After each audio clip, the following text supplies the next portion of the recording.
अस्सलाम वालेकुम स्टूडेंट, सुनाए क्या हाल। अच्छा स्टूडेंट, हमने क्वांटम मैकेनिक्स 1 स्टार्ट की थी, तो पीछे हमने देखा कि हमारे पास क्वांटम मैकेनिक्स है क्या क्या वजह थी कि हमें फिजिक्स में उसको पढ़ना पड़ा। फिर हमने देखा कि हमारे पास जो भी क्वांटम पार्टिकल होता है वो हमारे पास डुअल नेचर शो करता है।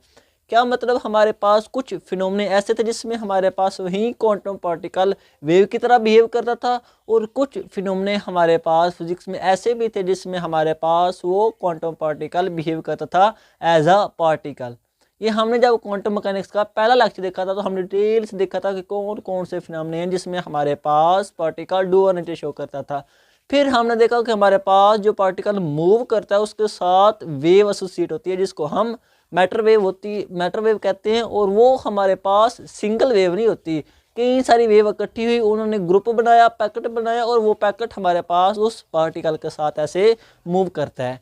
अब जब हमारे पास पार्टिकल के साथ वेव एसोसिएट हुई तो उस वक्त उस पार्टिकल की हमें इंफॉर्मेशन चाहिए थी। अगर तो पार्टिकल होता, हमारे पास सारे फार्मूले मौजूद थे। मोमेंटम अगर हमने निकालना हो mv लगा देते थे, किनेटिक एनर्जी निकालनी हो हम लगा देते थे 1/2 mv²। अगर हमने पोजीशन निकालनी है तो हम वो सारे फार्मूले हमने पढ़े थे। वेलोसिटी निकालनी है तो हमने फार्मूला पढ़ा था। इक्वेशन ऑफ मोशन हमने पढ़ी थी। सारी इन्फॉर्मेशन हम उस पार्टिकल की ले सकते थे। लेकिन जैसे ही उस पार्टिकल के साथ वेव मिली, वेव एसोसिएट हुई, जिसको हमने मैटर वेव कहा, पैकेट वेव कहा, अब हमें उस पार्टिकल की इन्फॉर्मेशन चाहिए थी। तो अब हम कैसे उस पार्टिकल की इन्फॉर्मेशन लेते, क्योंकि उसके साथ तो वेव जुड़ गई थी। तो इधर से हमारे पास ऑपरेटर आया, उसने कहा कि मैं आपको हमारे पास उस पार्टिकल के साथ जो वेव एसोसिएट है उसकी सारी इन्फॉर्मेशन दूंगा। सारी इन्फॉर्मेशन जो उस पार्टिकल के साथ वेव जुड़ी है सारी इन्फॉर्मेशन दूंगा, उसकी एनर्जी, उसका वेव फंक्शन, उसकी हमारे पास प्रोबेबिलिटी कि उस वेव में है कहाँ पे। तो अब अगला सवाल हमारे पास ये आता है कि कैसे ऑपरेटर ने हमारे पास उस पार्टिकल के साथ जो वेव जुड़ी थी जिसको हमने मैटर वेव कहा उसकी तमाम इन्फॉर्मेशन हमें दी। कैसे ऑपरेटर ने ये काम आके कर दिया। तो हम यही आज देखेंगे कि हमारे पास टोटल एनर्जी ऑपरेटर किस तरह हमें उस पार्टिकल का वेव फंक्शन देता है। क्योंकि जब हमारे पास एक वेव फंक्शन आ गया जो कि उस पार्टिकल के साथ जो वेव जुड़ी है उसकी इक्वेशन होगी। जब हमारे पास वेव की इक्वेशन मिल गई, हम उस वेव की इक्वेशन को, जिसको हमने वेव फंक्शन का, उससे हम एनर्जी निकाल सकते हैं, टोटल एनर्जी निकाल लेंगे। फिर हम देखेंगे कि हमारे पास जब टोटल एनर्जी आ जाएगी तो वो प्रोबेबिलिटी क्या है, वो पार्टिकल उस वेव में है कहाँ पे, ये भी हम देखेंगे। हम डिटेल से देखेंगे कि किस तरह ऑपरेटर ने हमें ये सारी इन्फॉर्मेशन दी। हम इसी लेक्चर में ये डिटेल से देखेंगे। तो मेरा नाम जाहिद इमरान और आपका ये चैनल फिजिक्स एकेडमी। तो चले हम शुरू करते हैं टोटल एनर्जी ऑपरेटर। हमने सबसे पहले देखा था मोमेंटम ऑपरेटर, वो हमने डिटेल से देखा। फिर हमने किनेटिक एनर्जी ऑपरेटर पढ़ा और देखा कि किस तरह किनेटिक एनर्जी ने हमें उस पार्टिकल की किनेटिक एनर्जी प्रोवाइड की। आज हम देखेंगे टोटल एनर्जी ऑपरेटर कि किस तरह टोटल एनर्जी ऑपरेटर हमें उस पार्टिकल की टोटल एनर्जी प्रोवाइड करता है और उस पार्टिकल का वेव फंक्शन देता है। ऑपरेटर तो स्टूडेंट सारे पढ़ लेते हैं। ऑपरेटर जब हमारे पास आता है फार्मूला भी हमारे पास आ जाता है, ऑपरेटर तक तो हम सब पढ़ लेते हैं। लेकिन आगे उस ऑपरेटर के पीछे जो फिजिक्स है, क्यों ऑपरेटर फिजिक्स में आया, क्यों ऑपरेटर क्वांटम मैकेनिक्स में आया, उसको हम नहीं पढ़ते। इसीलिए तो हमें क्वांटम मैकेनिक्स मुश्किल लगती है। अगर हम क्वांटम मैकेनिक्स के जो फार्मूले हैं उसके पीछे जो फिजिक्स है, जो क्वांटम है, उसको देखें तो फिर तो हमारे पास क्वांटम मैकेनिक्स मुश्किल ना लगे। तो आज हम वहीं देखेंगे कि क्वांटम मैकेनिक्स से टोटल एनर्जी ऑपरेटर तो आ गया, लेकिन ऑपरेटर करता क्या है, कैसे हमें इंफॉर्मेशन प्रोवाइड करते हैं, हम वो भी देखेंगे। तो चले सबसे पहले हम निकालेंगे टोटल एनर्जी ऑपरेटर कि हम ऑपरेटर को कैसे निकालें। तो हमने पिछले लेक्चरों में डिटेल से देखा था कि हमारे पास जो वेव फंक्शन होता है उसको हम इस तरह भी रिप्रेजेंट कर सकते हैं।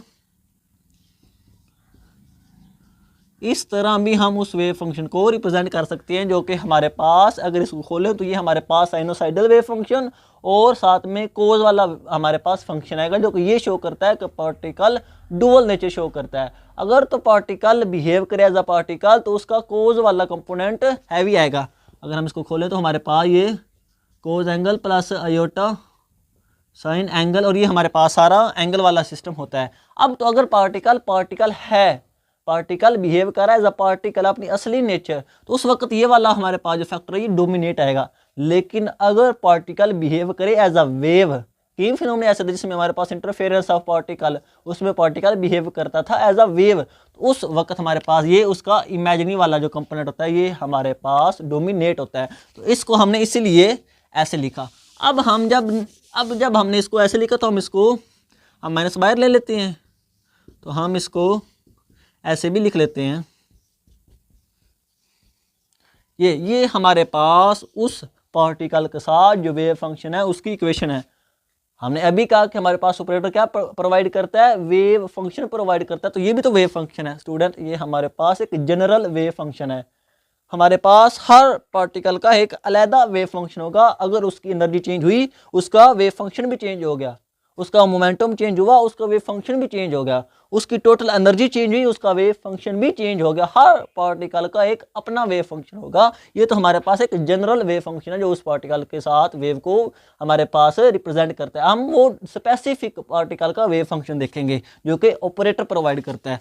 अब हमारे पास सबसे पहले हम निकालना है टोटल एनर्जी ऑपरेटर। तो हमारे पास ये ओमेगा और हमारे पास ये जो के है इसकी वैल्यू पुट करेंगे। तो हम इधर ये दोनों वैल्यू निकाल लेते हैं स्टूडेंट।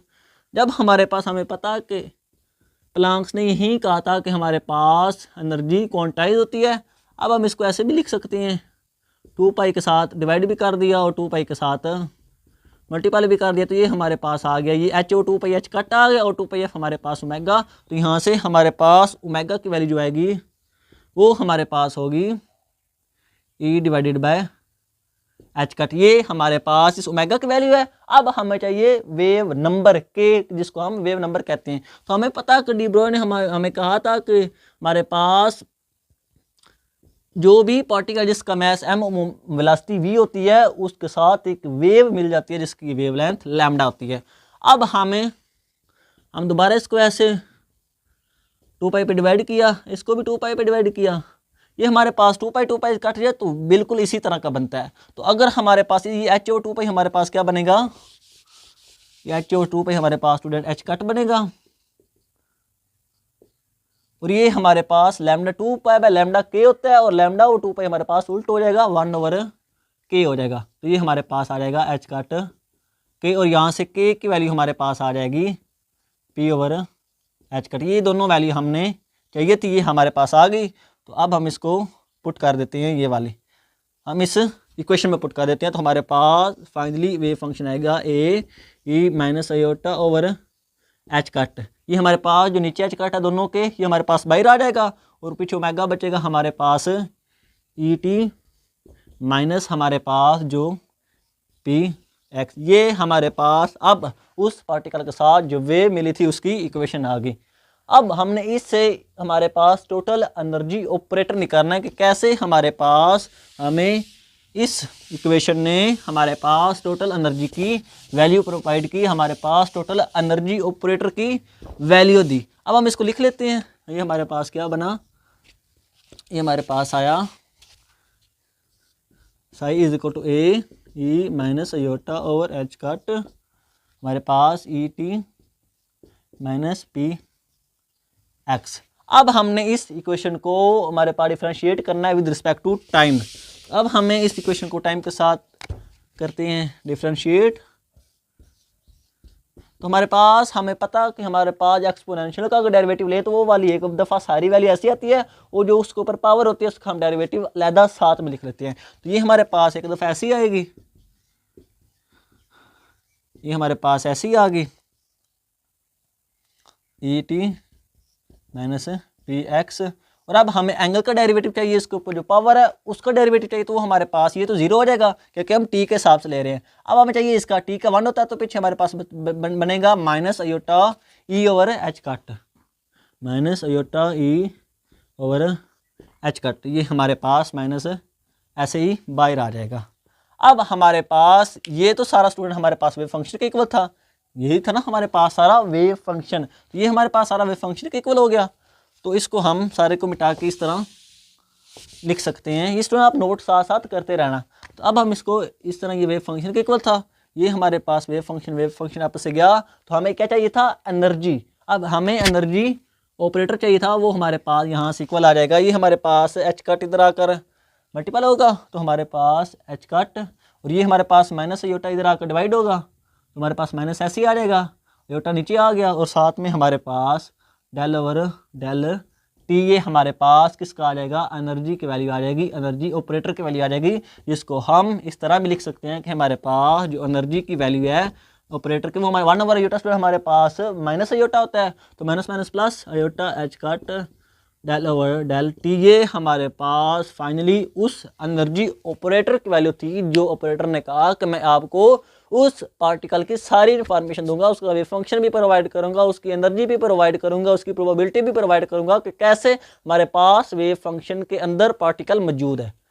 इतना तो स्टूडेंट हम पढ़ लेते हैं, सारे इतना पढ़ते हैं, हमारे पास एनर्जी की वैल्यू हम ये याद कर लेते हैं कि एनर्जी ऑपरेटर ये इतना है।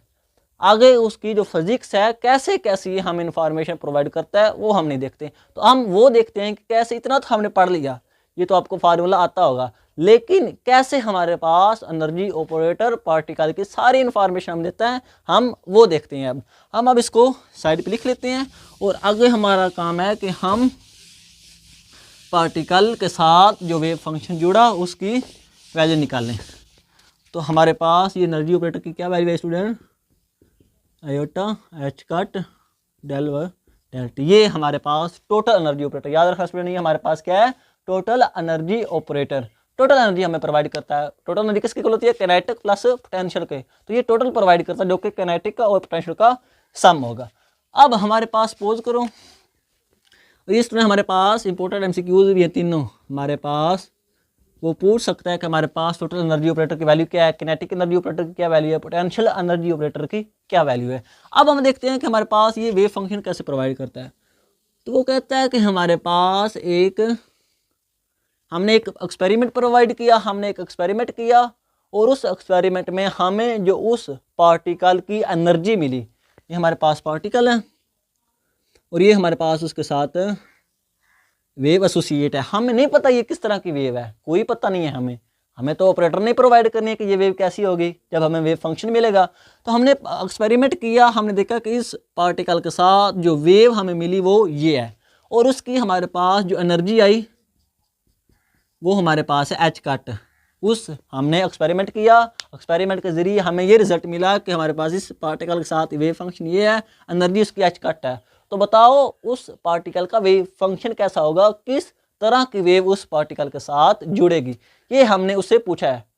यही हमारा काम था ना कि ऑपरेटर आकर हमें वेव फंक्शन देता। तो हम देखते हैं कि अब हमारे पास ये ऑपरेटर किस तरह इस एनर्जी जिसकी इतनी एच कट है, वेव उसके साथ ये जुड़ी है, इस वेव का वेव फंक्शन प्रोवाइड करें। अब हम ये देखेंगे। तो स्टूडेंट हमारे पास हमने एक इक्वेशन पढ़ी थी, हम ये लिख लेते हैं इधर, उसकी एनर्जी कितनी थी स्टूडेंट, एच कट।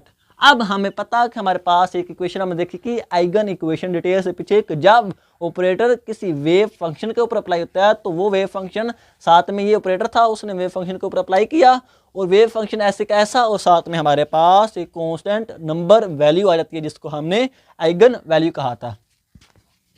तो हम इसको लिख लेते हैं, ऑपरेटर अप्लाई हुआ किसके ऊपर, वेव फंक्शन के ऊपर, हमें एक कांस्टेंट नंबर मिल गया और साथ में वेव फंक्शन ऐसे का ऐसा हमें मिल गया। अब हम ये हमारे पास ये ऑपरेटर है और हमने इसको अप्लाई करना है इसके ऊपर, इस क्वेश्चन के ऊपर। तो अब हमारे पास ऑपरेटर की क्या वैल्यू है, iota H cut del over del T psi lambda, और ये साई हमारे पास दोबारा आ गया। हमें क्या चाहिए था, हमें वेव फंक्शन चाहिए था, हमें उस पार्टिकल के साथ जो वो वेव मिली थी उसका वेव फंक्शन चाहिए था, उसकी इक्वेशन चाहिए थी। अब हम ये इक्वेशन निकालेंगे। तो हम अब इसको सेट करते हैं, अरेंज करते हैं स्टूडेंट। हम ये हमारे पास लैम्डा, ये साई इधर आ जाएगा और ये टी हमारे पास इधर चला जाएगा। तो हम इसको ऐसे भी लिख सकते हैं, ये हमारे पास ये सारा भी इधर आ जाएगा, lambda over iota H cut, ये स्टूडेंट इधर मल्टीपल हो रहा है, इधर आकर हमारे पास डिवाइड हो जाएगा, तो lambda over iota H cut, ये साई इधर आ जाएगा और ये डेल टी हमारे पास इधर चला जाएगा। तो 1 ओवर, पहले स्टूडेंट हम ये इधर आया ना, तो पहले हम इसको लिख लेते हैं, ये हमारे पास साई इधर आ जाएगा, तो हमारे पास बनेगा 1 ओवर, इधर मल्टीपल हो रहा था इधर आकर डिवाइड हो जाएगा, और ये हमारे पास साथ में डेल साई ऐसे ही आ जाएगा, और इक्वल किसके था, लैम्डा, ये सारा चीज़ इधर आ जाएगी हमारे पास, lambda over iota H cut, और ये डेल टी हमारे पास उठकर इधर आ जाएगा। अब हमने इस इक्वेशन को इंटीग्रेट करना है विद रिस्पेक्ट टू टाइम। जब हम इस इक्वेशन को इंटीग्रेट करेंगे तो ये हमारे पास आ जाएगा 1 ओवर साई और ये हमारे पास जब हमने लैम्डा आयोटा टी हमारे पास कांस्टेंट होता है, ये हमारे पास ये बाहर आ गया तो हमारे पास ये 1 पीछे बचा और टी। जब हमारे पास स्टूडेंट 1/साई का हम इंटीग्रेशन करें तो हमारे पास नेचुरल लॉग साई आता है। ये हमारे पास नेचुरल लॉग साई आ गया। अब हमारे पास ये कांस्टेंट ऐसे हमने लिख लिया, अयोटा और अयोटा साथ एच कट मल्टीपल हो रहा है और 1 की हमारे पास इंटीग्रेशन जिस हिसाब से लें वो वाला फंक्शन साथ आ जाता है। हम टाइम के हिसाब से ले रहे हैं तो ये हमारे पास टाइम साथ में घसीटता हुआ आ गया। अब हमें चाहिए ये वाला साई, हमें तो साई चाहिए था ना उस पार्टिकल के साथ जो वेव जुड़ी थी उसकी इक्वेशन। अब हमें ये साई चाहिए तो अब हम क्या करते हैं, इसका दोनों तरफ एक्सपोनेंशियल लेते हैं तो ये हमारे पास ऐसे बन जाएगा और C1 हमारे पास एक ये हमारे पास ऐसे इंटीग्रेशन का कांस्टेंट C1 होता है तो वो हमारे पास मल्टीपल हो जाएगा C1 और ये सारी की सारी हमारे पास पावर में आ जाएगी एक्सपोनेंशियल के पावर में जब हमारे पास नेचुरल लॉग ख़त्म होगा और साथ में टी। तो ये था स्टूडेंट हमारे पास उस पार्टिकल का वेव फंक्शन जिसकी हमारे पास एनर्जी ई थी।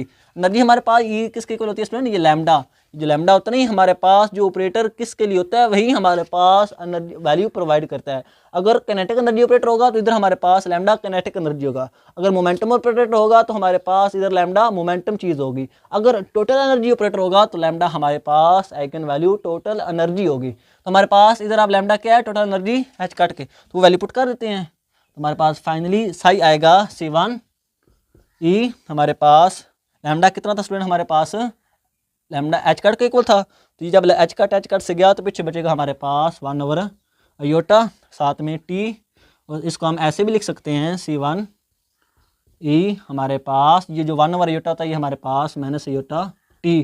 तो ये था हमारे पास स्टूडेंट उस पार्टिकल का वेव फंक्शन जिसके साथ वेव जुड़ गई थी। हमने ऐसे नहीं कह दिया था कि हमारे पास इधर से ऑपरेटर आया मुंह उठा के और हमें ये सारी चीज़ें प्रोवाइड कर देगा। हमने उसको कैलकुलेट भी किया कि कैसे कैसे हमारे पास वो वाला वेव फंक्शन वो हमारे पास आएगा, कैसे ऑपरेटर हमारे पास उस पार्टिकल का वेव फंक्शन देगा। हमने ऐसे तो नहीं ना कह दिया, हमने देखा कि किस तरह हमारे पास वो वाला वेव फंक्शन आया, हमने डिटेल से देखा। काम अभी भी इतना ख़त्म नहीं हुआ।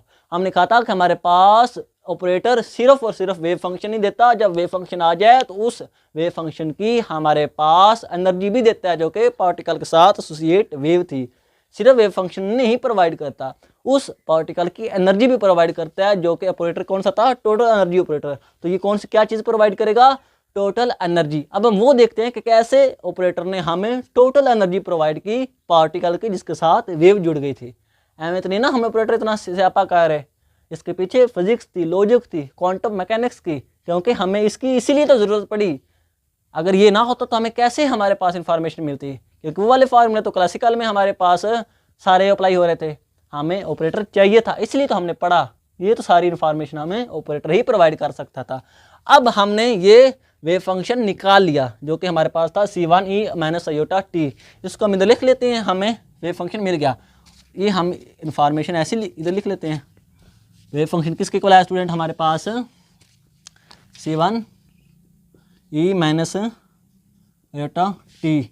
अब हमारे पास अगला काम क्या है, अगला काम स्टूडेंट हमारे पास है कि हमने उस पार्टिकल की एनर्जी निकालनी है।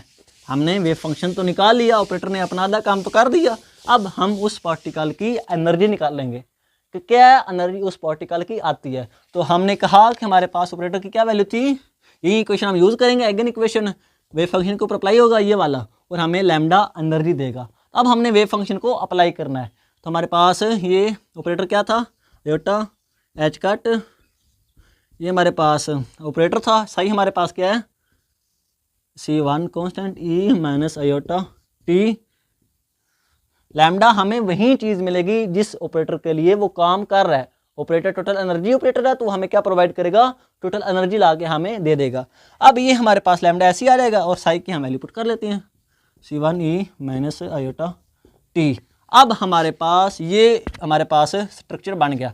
अब हमने इस डेल ओवर टी को इसके ऊपर अप्लाई करना है। ये तो हमारे पास ऐसे ही रह जाएगा तो हमारे पास अयोटा एच कट ऐसे लिख लिया हमने। अब हमें पता कि ये वाला सारा हमारे पास ऐसे ही आएगा और ई की हमारे पास जो पावर होती है उसका हम साथ में डेरिवेटिव लिख लेते हैं। तो ये हमारे पास C1 E minus iota T ऐसे ही आ गया और साथ में पावर का डेरिवेटिव क्या आएगा माइनस आयोटा। तो अब हमारे पास टी का 1 हो गया, साथ में हमारे पास यहीं आ जाएगा C1 ई माइनस आयोटा टी। अब हमारे पास स्टूडेंट ये सारा कट जाएगा, ये हमारे पास सारा C1 कट रहा है। पीछे हमारे पास क्या बना, लैम्डा किसके इक्वल आया, जिसको हमने कहा था टोटल एनर्जी। हमारे पास ये अयोटा स्केयर हो जाएगा, जो कि माइनस माइनस प्लस हो जाएंगे, अयोटा स्केयर माइनस ये वाला माइनस प्लस, और पीछे हमारे पास क्या बचा, एच कट। तो हमारे पास लैम्डा किसके इक्वल आया, एच कट के, जो कि किसके इक्वल था, टोटल एनर्जी के, जो कि एच कट के बराबर है। तो स्टूडेंट देखो हमने ये वेव फंक्शन यूज़ किया और एनर्जी किसके इक्वल आई, एच कट के, जो हमने एक्सपेरिमेंट प्रोवाइड किया था। दोबारा रिपीट करो स्टूडेंट, जब हमने वो वाला एक्सपेरिमेंट लिया तो हमने कहा कि एनर्जी एच कट आई, उसके रिलेटेड वेव फंक्शन ये आया। अब वेव फंक्शन तो आ गया पार्टिकल का स्टूडेंट, लेकिन वो ऑपरेटर किसके लिए था, वेव फंक्शन के साथ साथ हमें एनर्जी भी देता था। हमने फिर उसी वेव फंक्शन को अप्लाई किया इस वेव फंक्शन के ऊपर, उसने दोबारा रिवर्स होके वो एनर्जी दे दी जो कि उस पार्टिकल में हमने एक्सपेरिमेंट से ड्राइव की थी। देखो स्टूडेंट, हमारे पास ऐसे नहीं ऑपरेटर आता, वो वाली एनर्जी जो हमने एक्सपेरिमेंट करके प्रोवाइड की, ऑपरेटर ने सिंपली कैलकुलेशन के जरिए हमें वही एनर्जी एच कट प्रोवाइड कर दी। ये था ऑपरेटर, ऐसे नहीं पढ़ा ऑपरेटर हमने। हम तो ऑपरेटर पढ़ लेते हैं, हम फार्मूला याद कर लेते हैं, हमारे पास iota h cut del over del t, बस हमने इतना याद कर लिया। इसके पीछे पीछे जो इतनी सारी फिजिक्स थी ये भी हमें देखनी चाहिए, तभी हमें फील आएगा क्वांटम मैकेनिक्स का, कि क्वांटम मैकेनिक्स की फिजिक्स में क्यों ज़रूरत पड़ी, ऑपरेटर की क्वांटम मैकेनिक्स में क्यों ज़रूरत पड़ी, क्योंकि ऑपरेटर हमें इतनी सारी चीज़ें प्रोवाइड कर रहा था। उसने वेव फंक्शन भी दिया, हमने कैलकुलेट किया, फिर उसी वेव फंक्शन को हमने उसी वेव फंक्शन से एनर्जी निकाली जो कि बिल्कुल उसी तरह की थी जिस तरह हमने इतना बड़ा एक्सपेरिमेंट करके एनर्जी निकाली। लेकिन ऑपरेटर ने सिंपली कैलकुलेशन के जरिए हमें वो एनर्जी प्रोवाइड कर दी। ये थी ऑपरेटर की ब्यूटी, इसलिए ऑपरेटर था, इसलिए हम ऑपरेटर को पढ़ते हैं। ये तो टोटल एनर्जी से हम काइनेटिक एनर्जी भी निकाल लेते हैं, पोटेंशियल एनर्जी भी निकाल लेते हैं, क्योंकि टोटल एनर्जी किसकी इक्वल होती है, kinetic energy plus potential energy. तो हमारे पास इस टोटल एनर्जी से काइनेटिक एनर्जी भी पार्टिकल की आ जाती है, पोटेंशियल भी आ जाती है, टोटल भी आ गई, वेव फंक्शन भी आ गया। अब नेक्स्ट काम क्या था, प्रोबाबिलिटी का, कि हमारे पास वो वाला पार्टिकल उस वे में इधर है, इधर है, इधर है, इधर है कहाँ पे। तो हम जब हमारे पास ये वाला वेव फंक्शन आ गया तो इसी वेव फंक्शन की अगर हम स्केयर कर दें तो इसको हम कहते हैं प्रोबाबिलिटी, जो कि हमारे पास उस पार्टिकल की पोजीशन बताता है कि ये वाला पार्टिकल इस वेव में है कहाँ पे। हम लिमिट लेते हैं कि हमारे पास ये 0 होता है, ये हमारे पास पाई बाय हमारे पास 4 हो गया, ये हमारे पाई बाय 2 होता है, ये पाई बाय 2 ही होता है, ये हमारे पास पाई होता है, ये हमारे पास 3 पाई बाय 2 हो गया, ये हमारे पास आगे मजीद 2 पाई हो गया। तो हम लिमिट लेते हैं, हम रेंज लेते हैं इधर से इधर तक। हम ये हमारे पास जब इसको स्केयर करते हैं तो हम इसकी हमारे पास इसको ऐसे भी लिख सकते हैं, स्केयर को हम ऐसे भी लिख सकते हैं। तो हमने ये जो हमारे पास इंटीग्रेशन है इसके ऊपर हम ये रेंज लगाएंगे, लिमिट लगाएंगे 0 से पाई बाय 2, तो हमें इसकी प्रोबेबिलिटी मिल जाएगी। हमारे पास कम से कम 40 आ जाएगी, 50 आ जाएगी, प्रोबेबिलिटी आएगी। कन्फर्म नहीं होगा कि पार्टिकल इधर है, यही तो बात है, कन्फर्म नहीं होगा, हमें प्रोबेबिलिटी मिलेगी, हमें परसेंटेज में वैल्यू मिलेगी कि 40% चांस है कि पार्टिकल इधर हो। टोटल प्रोबेबिलिटी 100 होती है, इस वे में टोटल पार्टिकल की प्रोबेबिलिटी 100 होगी। अगर इधर 40 है तो इधर 60 होगा, इधर हमारे पास फिर हमारे पास 20 होगा, तो टोटल को मिलाएं तो वो 100 बन जाएगी। लेकिन किसी एक रेंज के ऊपर टोटल प्रोबेबिलिटी 100 नहीं हो सकती, वो हमारे पास कोई वैल्यू आएगी। तो ये सारी इन्फॉर्मेशन थी हमें ऑपरेटर ने अप्लाई की, प्रोवाइड की, ऐसे नहीं ऑपरेटर पढ़ा। ऑपरेटर ने हमें ऑपरेटर निकाला, उसका वेव फंक्शन निकाला, उसकी एनर्जी निकाली, काइनेटिक एनर्जी, पोटेंशियल एनर्जी, और हमारे पास प्रोबेबिलिटी निकाली कि वो वाला wave function particle wave function में है कहाँ पे। सारी चीज़ें किसने प्रोवाइड की, ऑपरेटर ने। ये थी ऑपरेटर की ब्यूटी। तो आई होप आपके सारे कंसेप्ट क्लियर हो गए हैं। आज के लिए इतना ही, इंशाल्लाह मिलेंगे अगली वीडियो में। ओके, अल्लाह हाफिज़।